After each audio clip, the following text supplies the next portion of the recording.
जितना पैकेट खोलोगे उतना पेट खुलेगा.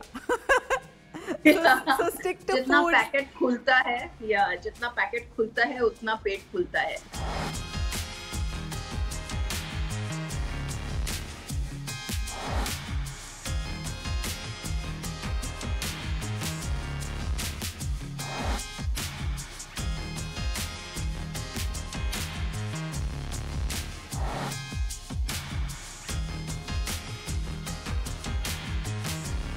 Where it's driven home the fact that the smoothie is not going to keep us healthy, the khichdi is going to keep us healthy. So we must also, buy more natural produce, support more local farmers, and also know that by doing that, we are able to keep our waistline thin, and we are also able to keep the earth in a good place. The idea is to eat before you get hungry, and it is also to stop eating before you get hungry. One must remember is to also eat foods which you are actually making from scratch at home, or the ones that are just freely available in nature, naturally available. So you can eat a fresh fruit, you can have handful of nuts, you can have dal chawal, you can have a homemade sharbat, you can have poha, upma, idli, dosa, paratha, and some homemade matri, shakarpada, chivda. I think that's pretty much what I eat throughout the day. So it seems like a lot of food, but I split it. I eat it every few hours, and that way I'm not irritable or dull or annoyed because of this lockdown, because the lockdown in so many ways has actually just imprisoned us in our home. And now at a time like this when we are fighting a disease, how important is it to cut off all that frill from your food? There is no scope really to get fat if you're going to cook more meals at home.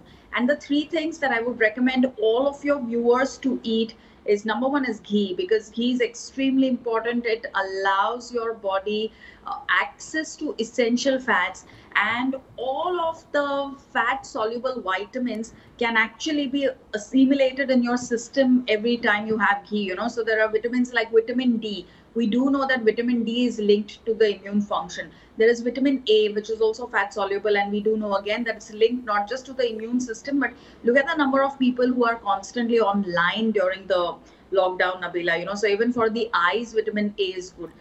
Vitamin E is good for the skin and hair. Vitamin K is important for the heart. So I think ghee is something that everyone should be considering, and at least a teaspoon of ghee for breakfast, lunch, and dinner. The other food that we must be eating is a handful of nuts. If you don't like nuts, then have peanuts. If you don't like peanuts, have chana. And if you're low on your hemoglobin or on iron, or simply on moods, if you're having mood swings, add a little bit of jaggery to your chana, especially when it comes with chana or it comes with cashews, then it's amazing. Then you're forgiving towards everyone. Your trick on avoiding something that you're craving to eat. How do you give up on your craving? I think the way to give up on craving is to get educated. If you're craving for something like, I think, a chocolate pastry and stuff, what you should tell yourself that, okay, I'll give it to myself once every week, the best that money can buy, and I'll eat it in my best possible mood and in great company, not when I'm feeling like I'm going to go crazy or when I'm feeling dull, bored, or depressed. What are the traditional superfoods that you'd say throw into your food on a regular basis? We've kind of traded spices, and we think that we're doing something really cool if we are eating just salads or raw or only steamed and stuff like that. But then what we are needing to do is pop a pill of something as simple as haldi, or do shots of things like cinnamon and black pepper. Few drinks that you would suggest as that has medicinal properties? Haldi doodh for sure. Haldi doodh has been traditionally something that we have used every time that we felt a little down. So haldi doodh at night. Then homemade sharbats, where be it avla sharbat, ya rose ka sharbat, ya nimbu sharbat, in the midday, so that you're not buckling under the May heat.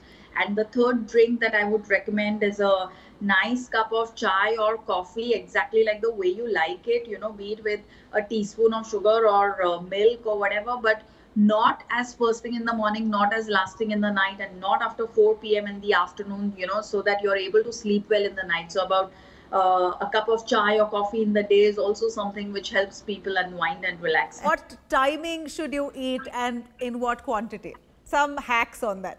After you wake up, you're eating some nuts or fruit to start your day, that you're also eating a nice wholesome breakfast, that you're not delaying your lunch beyond 12:30 or 1 o'clock. Try and have dinner by 7 or 8 o'clock in the evening. Looking at making your plans interesting, your quarantine food plan interesting, give a quick tip or two, please. This is also a good time to actually rejoin ourselves to the chain of Indian food wisdom, because every family, every community, every region has its specialities, and they are under under the threat of losing them because we are not practicing them. So whether it is the shakkar pada, whether it is learning how to make the ajwain paratha or the chakli or the thali peet or the koki or the biryani, learn that and practice that, make it at least once during the pandemic.